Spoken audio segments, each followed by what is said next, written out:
नमस्कार बच्चों, मैं आलोक कुमार यशन IC जेवल गाजीपुर से आप लोगों को कक्षा 10 गणित 2 चर वाले रैखिक समीकरण युग में प्रतिस्थापन विधि बता दिए हैं। आज हम विलोपन विधि देखेंगे। विलोपन विधि में क्या किया जाता है कि एक चर को गायब कर दिया जाता है। इसको एक चर विलोप विधि भी कहा जाता है। इसमें जैसे मैं एग्जाम्पल ले लेता हूँ, विलोपन विधि। विलोपन विधि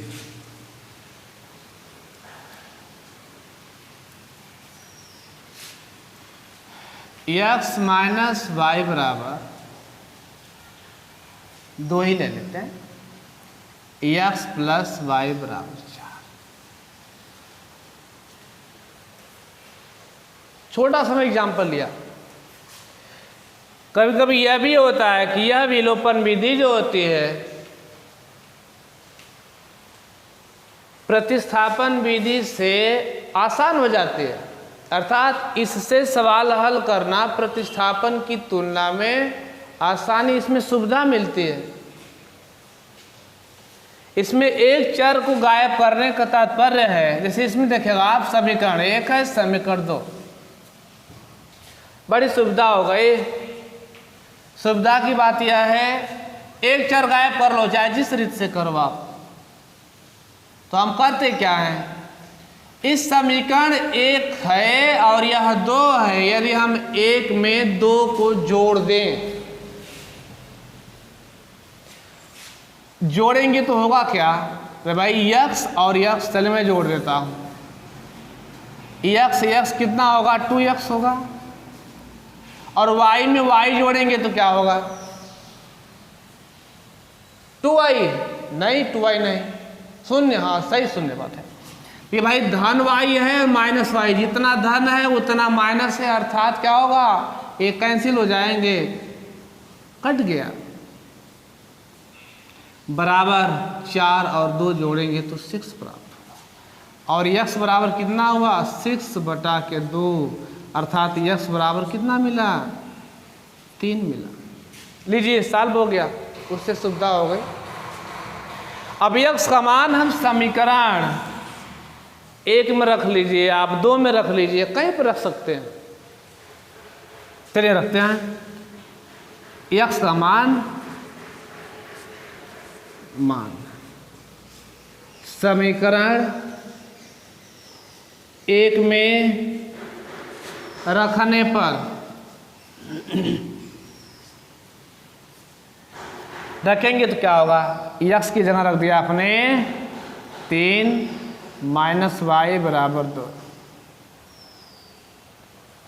y को उधर कर दीजिए, 2 को इधर ला दीजिए, y इधर जाएगा तो धन y हो गया, और 3 इधर आया, 2 इधर आया तो 3 में से घट जाएगा, तो 3 में से 2 घटा लेंगे तो बराबर 1 मिला।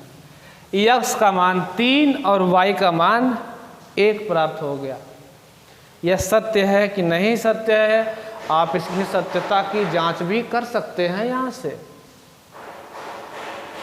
भाई x का मान यहाँ 3 रखेंगे, 3 में से y की वैल्यू 1 है, तो 3 में से 1 घटाएंगे कितना मिलेगा, 2 मिला, अर्थात यह समीकरण सत्य हो गया। 3 में 1 जोड़ेंगे तो 4 हो गया, समीकरण सत्य है। आगे इसमें बातें कुछ ऐसी भी होती हैं, जैसे यहाँ पर तो था, आपने बड़ी सुविधा के साथ इसको जोड़ दिया और घटा दिया। देखिएगा कुछ इसमें सावधानी की बातें मैं बता रहा हूँ आपको। सावधानी की बात यह है कि यहाँ पर, हाँ, इनको उसी पद को कटाते हैं जिनका गुणांक आपस में बराबर होते हैं। यदि गुणांक बराबर नहीं होता है तो गुणांक बराबर करना होता है। जैसे मैं ले लेता हूँ एक उदाहरण, छोटा सा मैं ले लिया। दो व्यक्ति हैं, दोनों व्यक्तियों के आय का अनुपात 9 और 7 है। चलिए मैं एग्जाम्पल लेता हूँ। दो व्यक्ति हैं, दोनों के आय का अनुपात, आय मतलब उनकी जो कमाई हो रही है मंथली, उसका अनुपात है 9 और 7। और उन व्यक्तियों के खर्चों का अनुपात, यानी कितना खर्चा कर रहे हैं उनका अनुपात, खर्चा का अनुपात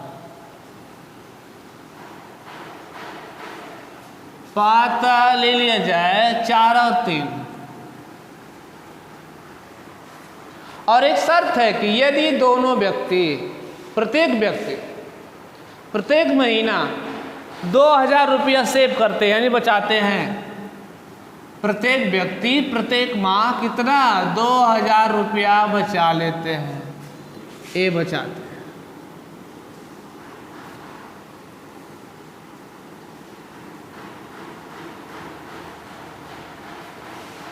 तो भाई बचत क्या होती है? जितना आपके पास धन है उसमें से कितना खर्चा हो गया और उसके बाद जो बचा वो बचत हो गई। 100 रुपया है, 40 रुपया खर्चा हो गया, कितना बचा? 60 रुपया बचा। कैसे? जितना आय है, यानी आय वही 100 रुपया है, उसमें से 40 खर्चा हो गया तो यह बचत मिली। तो मानिए प्रत्येक व्यक्ति का आय, मान लिया आप लिख लेंगे, माना प्रत्येक व्यक्ति का आय कितना बाबू? 9x और 7x। और प्रत्येक व्यक्ति का खर्चा, या पूरी बात लिख लेंगे, प्रत्येक व्यक्ति का खर्चा कितना? 4y और 3y। अब समीकरण बनेंगे, क्या समीकरण बना? शर्त के अनुसार, अकॉर्डिंग टू कंडीशन, कि खर्चा में से इन पहले व्यक्ति का आय यह है और पहले व्यक्ति का खर्चा यह है, तो 9x माइनस 4y बराबर कितना खर्चा में, सॉरी आय में से खर्चा निकालेंगे तो बचत हो रही है 2000 रुपया। और दूसरा, यह पहला व्यक्ति था, दूसरे व्यक्ति के लिए उसकी आमदनी 7x, अब माइनस खर्चा कितना है 3y, कितना बचत हो गई? यह भी बचा रहा है 2000 रुपया। अब इनको हल करना है, विलोपन विधि से हल करना होगा। अब आप कहोगे कि पहले समीकरण में तो y था, फटाक से काट दिए। हाँ, काटते समय ध्यान देना है कि धन और ऋण होगा तभी वह कटेगा। अब इसको विलोपन से हल करने के लिए हमने कहा था यह जरूरी है कि x का या तो आप y का गुणांक आपस में बराबर करिए,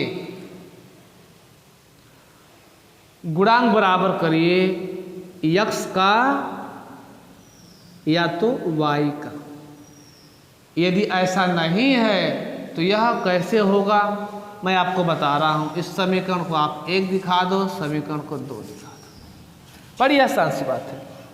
चलिए, मैं x के गुणांक को बराबर करना चाहते हो आप, तो करना क्या होता है? यहाँ 9 है और यहाँ 7 है, तो लिखेंगे समीकरण नंबर 1 में 7 का गुणा करने पर, और समीकरण नंबर 2 में 9 का गुणा, वह भी दोनों पक्षों में।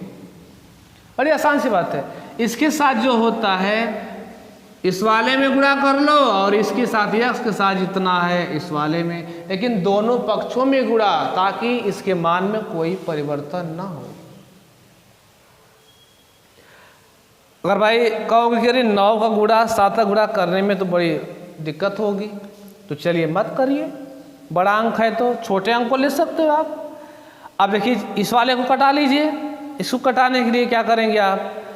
इस वाले समीकरण में दोनों पक्षों में, समीकरण 1 के दोनों पक्षों में 3 से गुणा करेंगे और समीकरण 2 के दोनों पक्षों में कितना, 4 से। बड़ी अच्छी बात। गुणा करने के बाद फिर आपको समीकरण पुनः तैयार होंगे। देखिए क्या मिला। ये सवाल थोड़ी लंबी होगी या आप लिख लेंगे समीकरण कितना, 1 के दोनों पक्षों में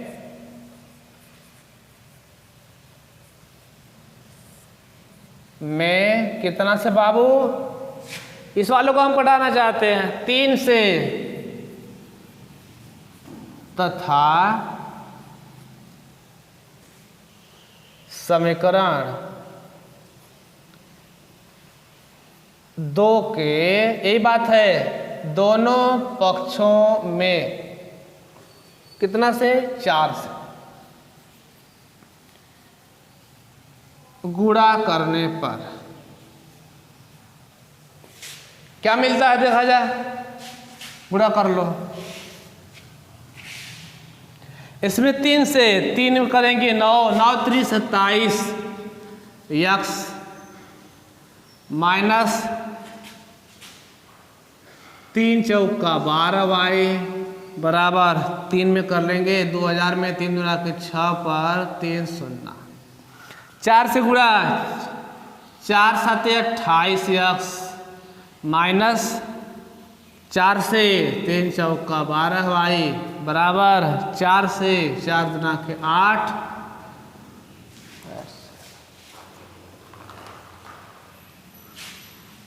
8000 हो गया।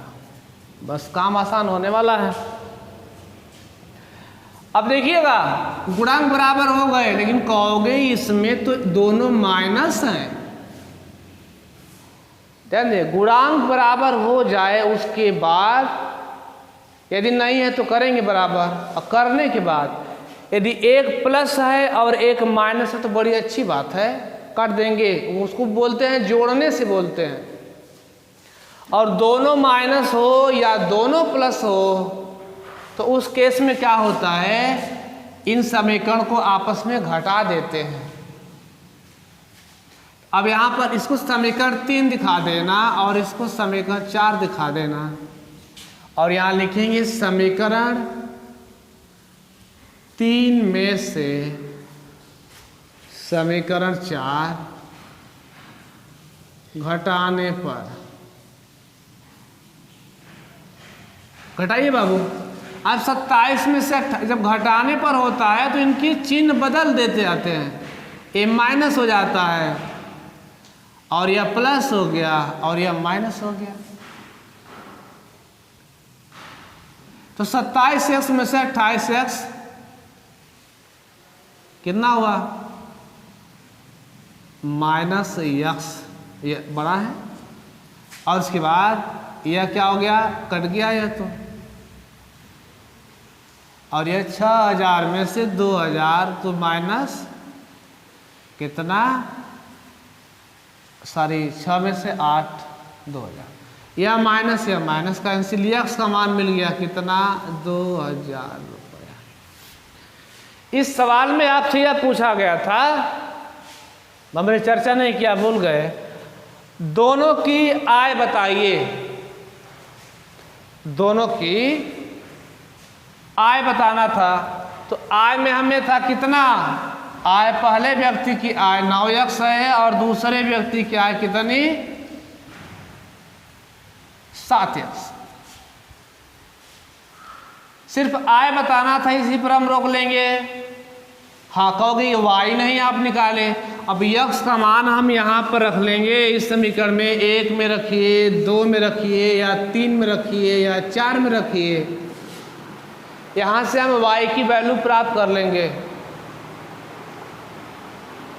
तो y निकालेंगे तो हम, यदि खर्चा पूछता, खर्चा हमारा है 4y 3y, तो y का मान यहाँ रखेंगे तो खर्चा मिल जाएगा। लेकिन सिर्फ हमें आय बतानी है, तो इतने से काम हो जाएगा। चलिए 9 और यक्स की वैल्यू 2000 रुपया, सॉरी, और यहाँ पर कितना मिला यह मिल गया पूरा 18,000 पहले की, और यहाँ से इस वाले की कितना मिलेगा 7 गुणे 2000,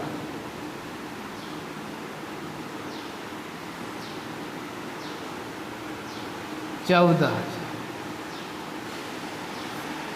14,000 दूसरे की यह आमदनी है, जिसमें से खर्चा निकालना होगा तो यहाँ से वाई का मान निकालेंगे, उसके बाद ये निकल जाएगा। तो यहाँ पर हम लोग देख लिए। तो इस तरह से विलोपन विधि सॉल्व किया जाता है। यदि इसमें जिस बालक को समस्या होगी वे अपना समस्या जो आपको दिया गया है नंबर उस पर सेंड करेंगे, समस्या का निदान किया जाएगा। विलोपन में अब देखिए आपका इस तरह से, तो मैं ले लिया आपको 2x धन 3y और ले लिया गया 2x माइनस 5y, यह बराबर 10 ले लिया गया और यह बराबर 14 ले लिया गया। सब कुछ कर दिया गया। इसको सॉल्व करिए विलोपन विधि से।